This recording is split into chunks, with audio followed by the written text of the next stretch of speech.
اب اصول یہ سامنے رکھیے کہ قرآن مجید میں اگر محسوس ہو کہ کسی جگہ پر کوئی ابہام ہے، اجمال ہے، کہیں وضاحت کی ضرورت ہے، تو یہ حق ہی نہیں فرض ہے محمد الرسول اللہ صلی اللہ علیہ وسلم کا کہ اس کو بیان کریں، واضح کریں، تبیین کریں۔ انزلنا الیک الذکر لتبین للناس ما نزل الیہم، اے نبی ہم نے آپ کی طرف یہ ذکر اس لیے نازل کیا ہے کہ آپ لوگوں کے لیے واضح کریں وہ شے جو ان کے لیے نازل کی گئی، ان کی طرف بھیجی گئی۔ آج ایک عظیم ترین فتنہ ہمارے ہاں جو ہے وہ انکار حدیث کا ہے۔ وہ گویا کہ حضور کو یہ حق ہی دینے کو تیار نہیں کہ قرآن مجید کی آیات کی توضیح کریں، تبیین کریں، جہاں کہیں کوئی سوال پیدا ہو اس کا جواب دیں۔ لیکن یہ جان لیجئے یہ حضور کا صرف حق نہیں، فرض ہے۔ مجھے ایک بڑا تلخ تجربہ ہوا تھا لاہور میں 1973 میں، وہ جو عالمی کانفرنس ہوئی تھی لاہور میں، دنیا کے تمام مسلمان ملکوں کے سربراہ وہاں جمع تھے۔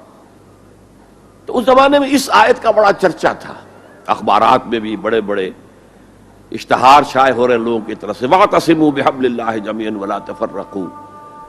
رکشاؤں کے پیچھے بھی بینر لگے ہوئے ہیں، ٹیکسیوں کے پیچھے بینر لگے ہوئے ہیں، وَاعْتَصِمُوا بِحَبْلِ اللَّهِ جَمِيعًا، بینر آویزاں ہیں سڑکوں پر جا بجا۔ لیکن میں ایک پریس میں گیا کہ جہاں میری ایک کتاب چھپ رہی تھی اور تاخیر ہو رہی تھی، تو میں ذرا ان سے کہنے گیا جلدی کرو۔ وہاں ایک صاحب آئے ہوئے تھے اور بدقسمتی سے آزاد کشمیر، جو ہمارے ہاں آزاد کشمیر کہلاتا ہے، آپ کے ہاں وہ مقبوضہ کشمیر کہلائے گا، اس کے وہ محکمہ جو انفارمیشن ڈپارٹمنٹ کے سیکرٹری تھے، اہم تھے۔ ان کا یہ کیا رہا؟ یہ لا یعنی کلام ہے، بے معنی کلام ہے۔ فَاعْتَصِمُوا بِحَبْلِ اللَّهِ جَمِيعًا، کہاں ہے وہ رسی؟ کس کو رسی؟ کون سی رسی کو پکڑوں؟ بہت صدمہ ہوا، لیکن کیا کیا جائے؟ وہ اصل میں کمیونسٹ ذہن کے تھے۔ اب اس لیے وہ اللہ کے رسول نے واضح کیا ہے کہ حبل اللہ کون سی ہے۔ میں وہ حدیث آپ کو سنا چکا ہوں، حضرت علی رضی اللہ تعالیٰ عنہ سے جو مروی ہے نبی اکرم صلی اللہ علیہ وسلم، ترمذی شریف اور دارمی یا بیہقی میں موجود ہے۔ تو اس میں یہ الفاظ میں ہوا حبل اللہ المتین وہو ذکر الحکیم وہو الصراط المستقیم۔ حضرت علی فرماتے یہ ہیں کہ میں نے سنا حضور نے ارشاد فرمایا ان قریب ایک بہت بڑا فتنہ رونما ہوگا، انہا ستکون فتنۃ۔ میں نے سوال کیا مل مخرج منہا یا رسول اللہ، اے اللہ کے رسول فرمائیے اس سے نکلنے کا راستہ کون سا ہوگا، مخرج کون سا ہوگا، ایگزٹ کون سا ہوگا؟ یا آپ کے ہالز میں جہاں ایگزٹ لکھا ہوا ہوتا ہے سرخ سی بتیوں کے ساتھ، عرب ممالک میں مخرج لکھتے ہیں اس کو، نکلنے کی جگہ، بھاگنے کی جگہ۔ اگر کہیں دھواں بھر جائے، کہیں آگ لگ جائے تو بھاگو ان روشنیوں کی طرف، ان دروازوں کی طرف، وہ کھل جائیں گے۔ تو جب حضور نے فرمایا کہ انہا ستکون فتنۃ، تو حضرت علی کہتے میں نے پوچھا بل مخرج منہا یا رسول اللہ، فرمایا کتاب اللہ، فتنوں سے بچانے والی اور فتنوں سے نکالنے والی شے صرف کتاب اللہ ہے۔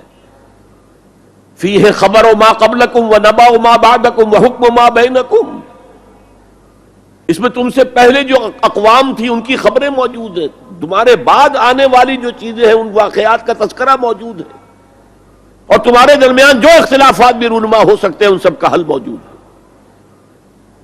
وَهُوَ حَبْلُ اللَّهِ الْمَتِينُ وَهُوَ الصِّرَاطُ الْمُسْتَقِيمُ وَهُوَ ذِكْرُ اللَّهِ الْحَكِيمُ۔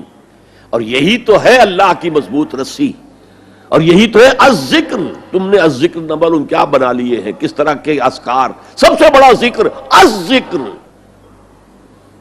یوں سمجھیے دی ریممبرنس از قرآن۔ اور یہی صراط المستقیم ہے جس کی تم ہر نماز کی رکعت میں استدعا کرتے ہو، اہدنا الصراط المستقیم، یہ صراط مستقیم ہے تو صحیح۔ تو حبل اللہ قرآن ہے۔ ایک حدیث میں آتا ہے عبداللہ ابن مسعود سے رضی اللہ تعالیٰ عنہ، القرآن حبل اللہ الممدود من السماء الی الارض، حضور نے فرمایا یہ القرآن جو ہے یہ اللہ کی رسی ہے جو تنی ہوئی ہے آسمان اور زمین کے درمیان. اللہ کا قرب چاہتے ہو تو اس رسی کو پکڑ کے چڑھو اوپر. تقرب اللہ کا سب سے بڑا ذریعہ قرآن ہے. اس سے بھی زیادہ پیارے انداز میں ایک حدیث میں واقعہ بیان ہوا ہے. حضور صلی اللہ علیہ وسلم اپنے حجرے سے برآمد ہوئے اور آپ نے دیکھا ایک کونے میں کچھ لوگ قرآن مجید کا مذاکرہ کر رہے ہیں، سمجھ رہے ہیں، سمجھا رہے ہیں. درس کی شکل نہیں کہ جو مونولوگ ہوتا ہے، ایک آدمی بولتا ہے باقی سنتے ہیں، نہیں. حضور کے چہرے پر بشاشت، خوشی کے، مسرت کے آثار ظاہر ہوئے. تشریف لائے، سوال کیا الستم تشہدون، کہ آپ لوگ شہادت نہیں دیتے اللہ الہ الا اللہ وانی رسول اللہ ہے وان ھذا القرآن جاء من عند اللہ، کہ اللہ کے سوا کوئی معبود نہیں اور میں اللہ کا رسول ہوں اور یہ قرآن اللہ کے پاس سے آیا. سب کا جواب کیا تھا؟ بھلا یا رسول اللہ، بھلا یا رسول اللہ، حضور ہم گواہ ہیں اس پر. پھر فرمایا آپ نے فاستبشروا، تو خوشیاں مناؤ. فإن هذا القرآن طرفه بأيديكم وطرفه بيد اللہ، یہ قرآن وہ شے ہے جس کا ایک سرا تمہارے ہاتھ میں ہے، ایک سرا اللہ کے ہاتھ میں. تعلق مع اللہ، تقرب الی اللہ کے لیے کوئی ذریعہ اگر ہے تو صرف قرآن ہے.